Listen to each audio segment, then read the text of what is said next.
का मैं अभी सुन रहा था, एमटेक किए हुए हमारा कोई नौजवान मुजफ्फरपुर से आए, जरा केवल हाँ कैसे कर दीजिएगा। अच्छा ठीक है, अब मुजफ्फरपुर से आए, एमटेक किए हुए, नौकरी कर सकते थे लेकिन इन्होंने जिद पा ली। और सर ने अपना बहुत ही अनमोल और बहुमूल्य समय हम सभी के लिए निकाला, इसके लिए हम सभी दिल से उनके आभारी हैं।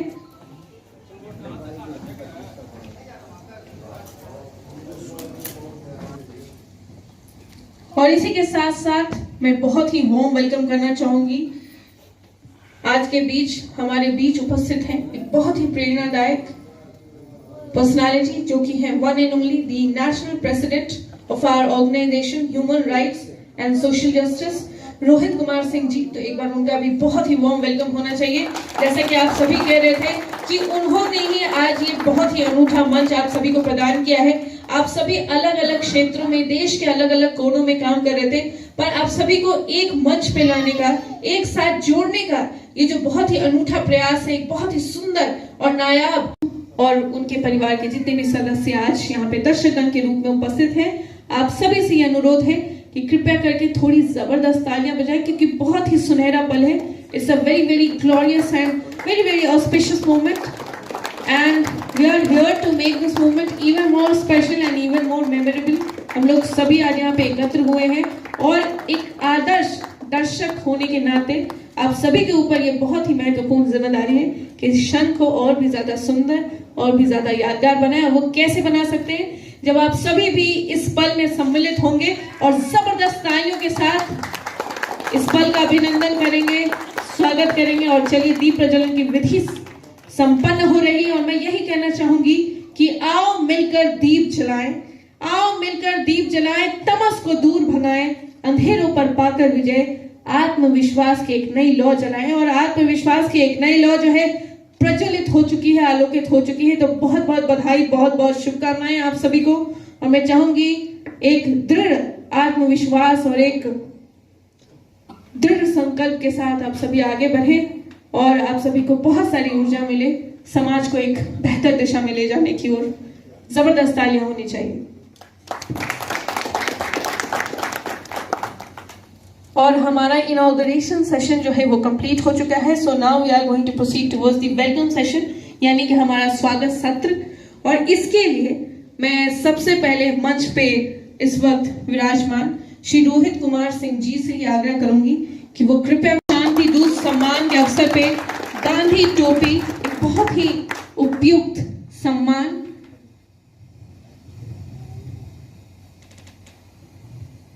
और कहीं ना कहीं इस सम्मान समारोह का ये बहुत ही बड़ा उद्देश्य है और प्रमुख उद्देश्य है कि हम सभी जो है, गांधी जी ने जो भी दिशा हमें दिखाई थी, जो आदर्श वो लेकर अपने साथ चले थे आजीवन, उस आदर्शों का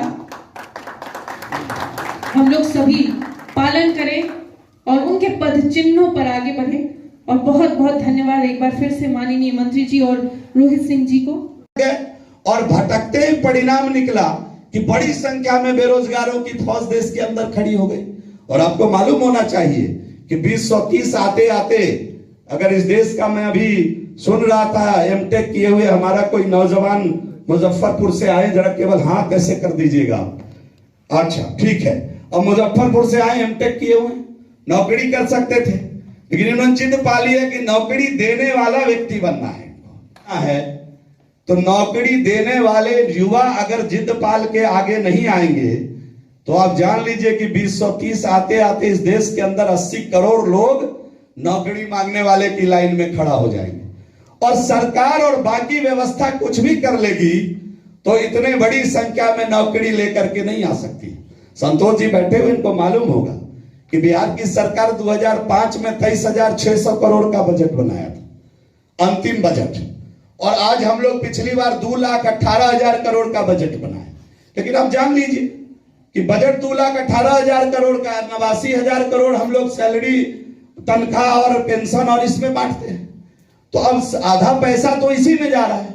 और जितनी बड़ी व्यवस्था हम धीरे धीरे खड़ी करेंगे, निकले हैं, आप ही को पूरा देखना है, दुनिया आप ही को चलाना है, इस प्रकार के तमाम शब्द माथे के अंदर आते हैं। और मैं आपको धन्यवाद देता हूं, मैं आपको साधुवाद देता हूं कि आप वो सूरमा हैं, आप वो वीर हैं जो अपनी मन के द्वंद्व में इन सारी लड़ाइयों से लड़ते हुए अपने आप को समाज के लिए स्थापित करने का काम किए हैं। इसलिए मैं अपनी ओर से आपको पुनः एक बार साधुवाद देना चाहता हूं, आपको धन्यवाद देना चाहता हूं कि इतने तमाम विद्रोह के बाद भी सोसाइटी को सर्व करना। और पारिवारिक विद्रोह बड़ा खतरनाक होता है। दूसरे से विद्रोह हो जाए तो चलेगा, धड़ के अंदर अगर विद्रोह हो जाए, वो भी विद्रोह घूमते घूमते जब अर्धांगिनी से निकलना शुरू हो कि कहां जा रहे हैं, क्या कर रहे हैं, हमको तो कोई दिखते नहीं है, जो नौकरी कर रहे हैं यही बढ़िया है, कहां भटक रहे हैं, 2-5 हजार रुपया किसी को दे दिए तो क्यों दे दिए, क्या जरूरत थी। ये सब सवाल से जब आपको घर में जूझना पड़ता है तो हम कई बार समाज सेवियों को कहते हैं, पॉलिटिकल लोगों को भी कहते हैं कि आप परिवार के लोगों को राजनीतिक बनाइए या नहीं बनाइए, इस सामाजिक बनाने का प्रयास करिए।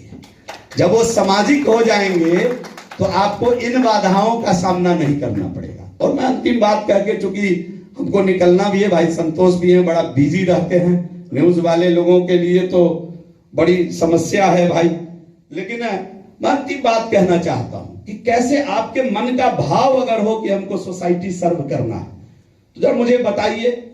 इसमें बहुत लोग होंगे, किसी की तनख्वाह अगर 1 लाख हो और उसको 1,02,000 तनख्वाह उसकी हो जाए तो उसके जीवन में क्या बदलाव आएगा,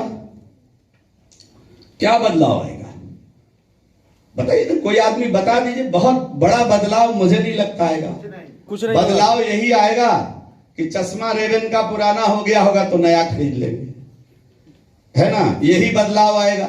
मुझे नहीं लगता है कोई बहुत बड़ा। और अगर 98,000 हो जाए तो क्या बदलाव आएगा।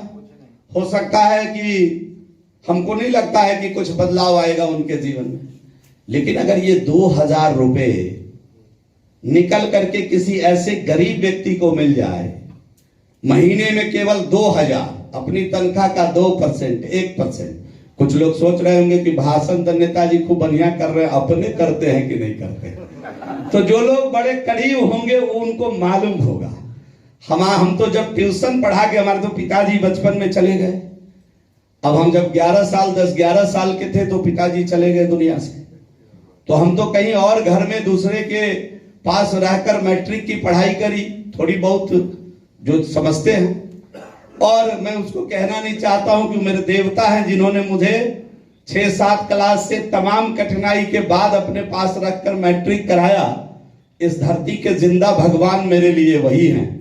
और उसके बाद जब मैं कॉलेज में आया तो मैं समझा कि अब मुझे लोग कहने लगे मैट्रिक कर लिया तो कहीं भेज दीजिए दिल्ली, कहीं भेज दीजिए, कहीं नौकरी कर लेगा। तो मैंने कहा नहीं, अब तो मैं इस लायक हो गया हूं कि मैं ट्यूशन पढ़ाकर भी पढ़ सकता हूं।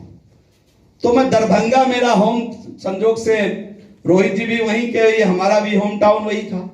तो हम दरभंगा में ट्यूशन पढ़ाने लगे। आते पांव उखर और मानव जब जोर लगाता है पत्थर पानी बन जाता है। आप तो मानव है और आपने जोर जब लगा ही दिया है तो आपके सामने चाहे जितना बड़ा चट्टान आ जाए उसको हटना ही पड़ेगा। वह पानी में परिवर्तित हो जाएगा और आपका रास्ता साफ होगा। मैं आपको पुनः एक बार अपनी ओर से बहुत साधुवाद देते हुए, धन्यवाद देते हुए, आज इस गांधी शांति दूत सम्मान समारोह के अवसर पर उपस्थित अपने राज्य के सभी लोगों का और अपने राज्य से के बाहर से आए हुए लोगों का मैं बड़ा सम्मान के साथ उनका अभिवादन करना चाहता हूं। और अंत में जो सबको एक करते हुए, राज्य की सीमाओं से बाहर निकालते हुए मनुष्य रूप में उपस्थित सभी भगवान को मैं प्रणाम करता हूं कि आप समाज सेवा में लगे हुए हैं। स्त्री रूप में उपस्थित सभी देवियों का अभिनंदन करते हुए मैं अपनी वाणी को विराम देता हूं। बहुत बहुत धन्यवाद।